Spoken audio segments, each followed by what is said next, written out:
I have the distinct privilege now of introducing Federico Grati from Smart Oil in Ghana.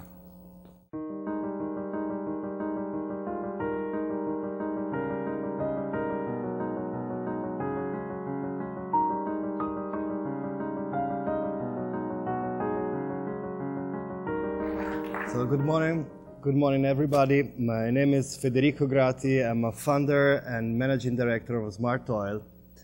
And this story begins about 8 years ago. We were sitting in a cafeteria in Italy with a couple of friends that today are my business partners, and we were discussing about challenges, opportunities, and problems, and renewable energies, and developing countries.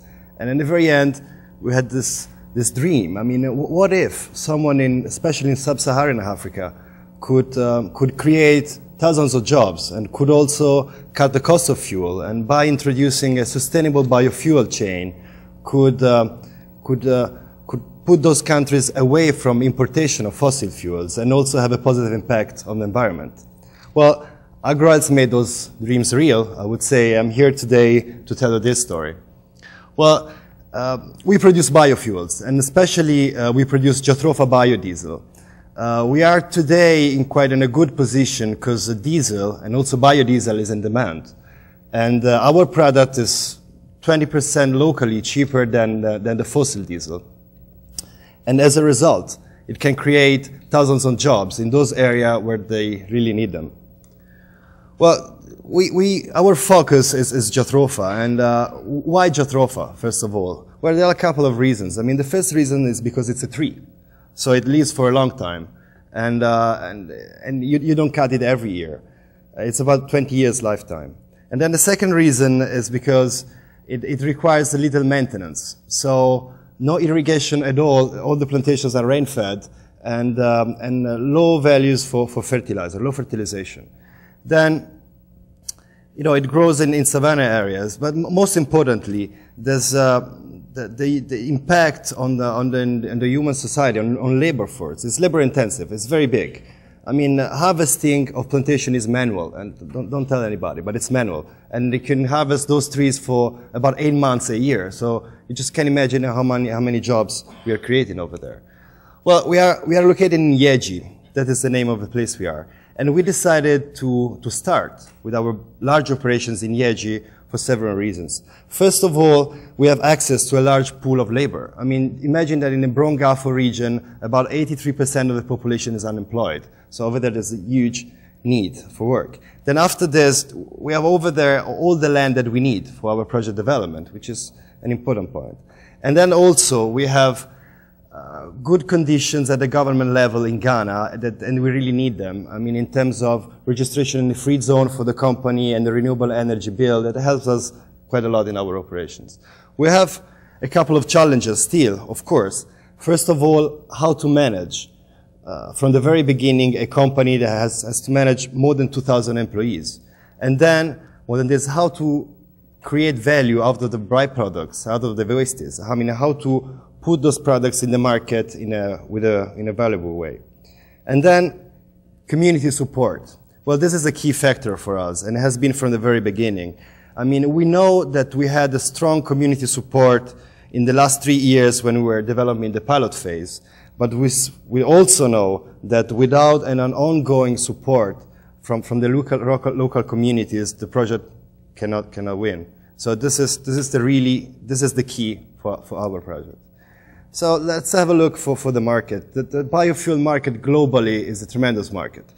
I mean, but we decided to focus at the beginning, but not only at the beginning, on what is our addressable market, meaning the local market. So basically we are producing fuel, that's a biodiesel, for rural electrification, I mean, to run diesel generators, and also as a fuel for transportation, meaning cars, meaning trucks, and also barges.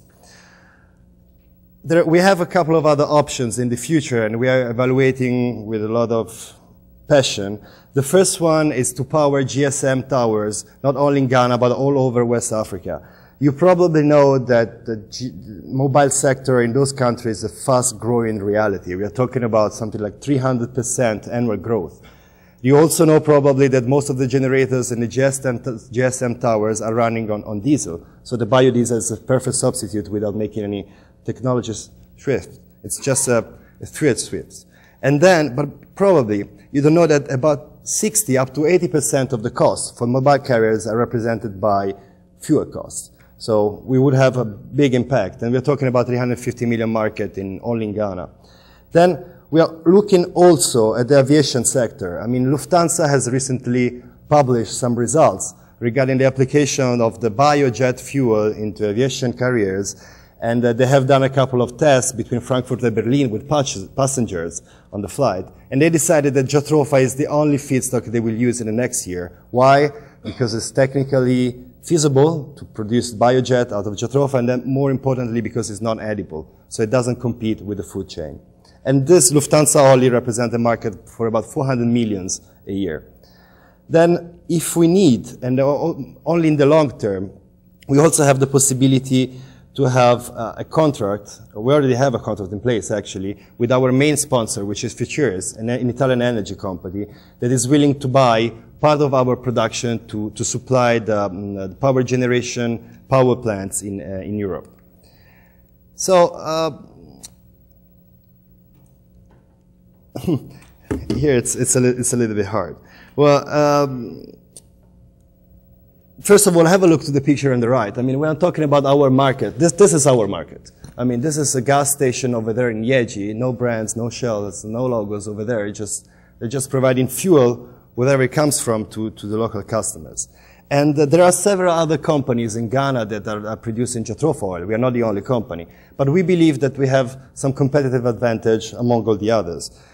And what I want to underline here is the strength of the operations, first of all. Well, we are the only company that is doing everything locally. I mean, farming, processing, squeezing the oil, upgrading the oil into the biodiesel, locally over there in the Brongafo region. Then secondly, we have quite an important family farming program, and basically farmers will be able to crop their own Jatropha trees together with the food crops in their own land.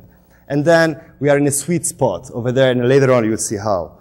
Then the second competitive advantage is we have quite a good financing. I mean, we've been lucky during last year, so we already secured 3.7 million of equity for our main sponsor that will give us enough speed, I mean, to go with our operations until late 2013. So have a look at the map over there. This is Ghana, of course, and we are located here on the Volta Lake, which is the biggest water highway of the whole country. And here, there are our farms that we are going to set up in the next year, but most importantly, this is all the family program that will be developed around the farms. So basically, again, those farmers will be able to grow on their own land, not only Jatropha, but also food crops, thanks to our support for the community program. Then once harvested, we are collecting and we are processing all the feedstock very close to the farms to minimize, of course, logistic costs. And as you can probably imagine, logistics can kill this kind of business because we are dealing with tons and tons and tons of biomass.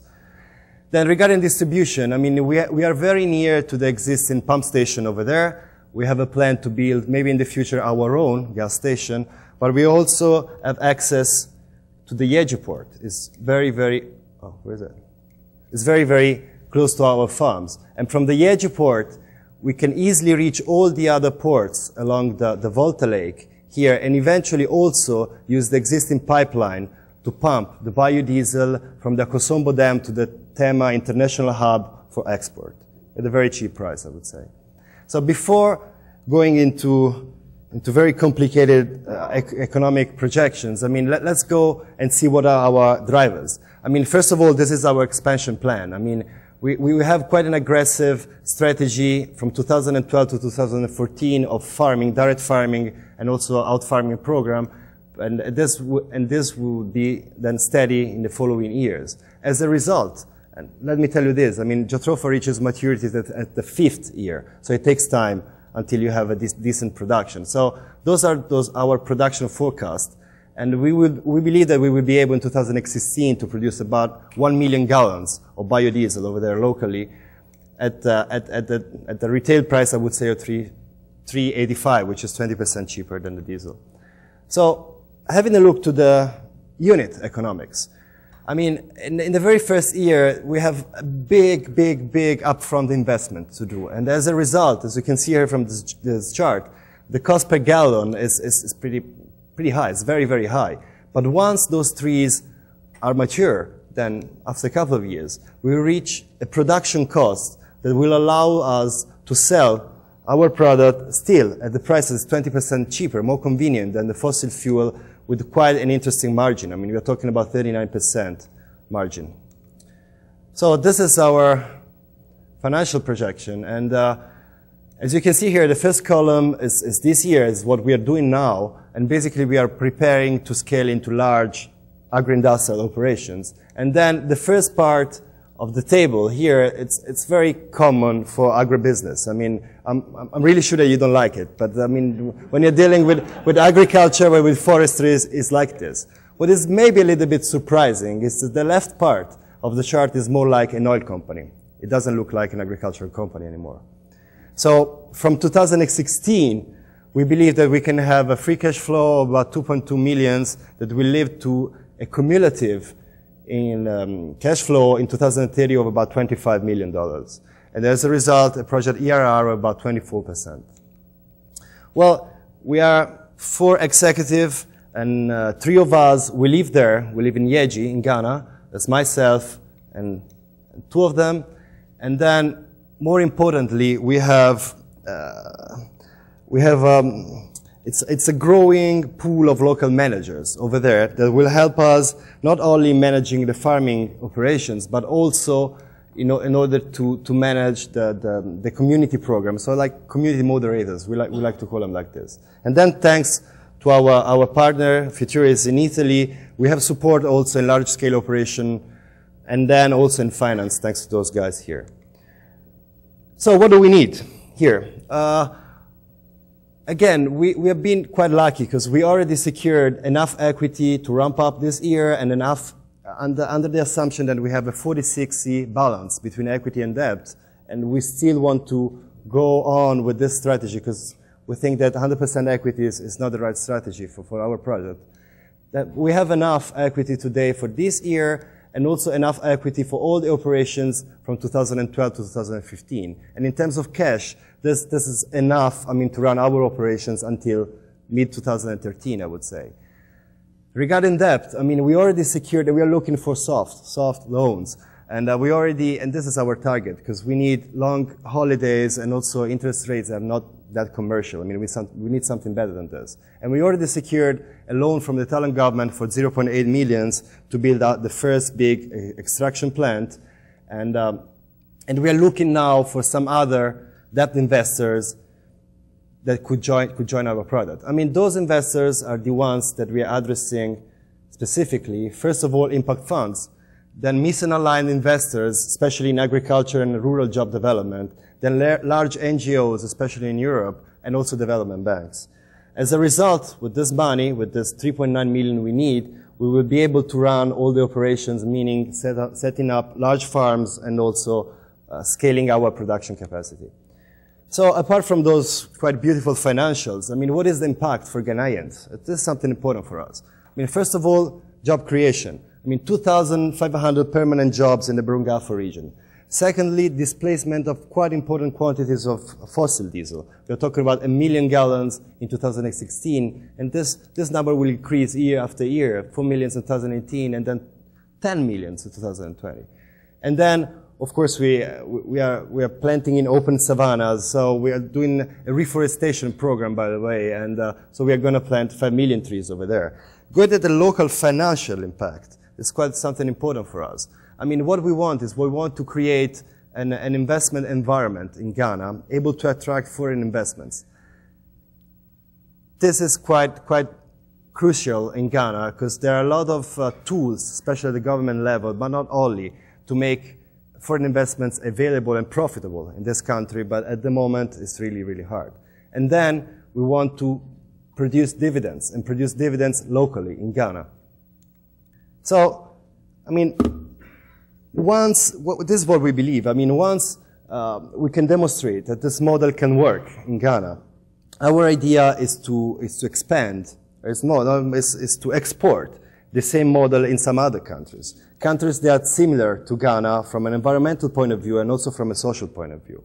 And by exporting this model to 5 up to 10 countries, we believe that we can be a leading biodiesel producer in developing countries with a goal of 100 million customers and also 250,000 permanent jobs created in rural areas, which is quite an impressive number also for a multinational company.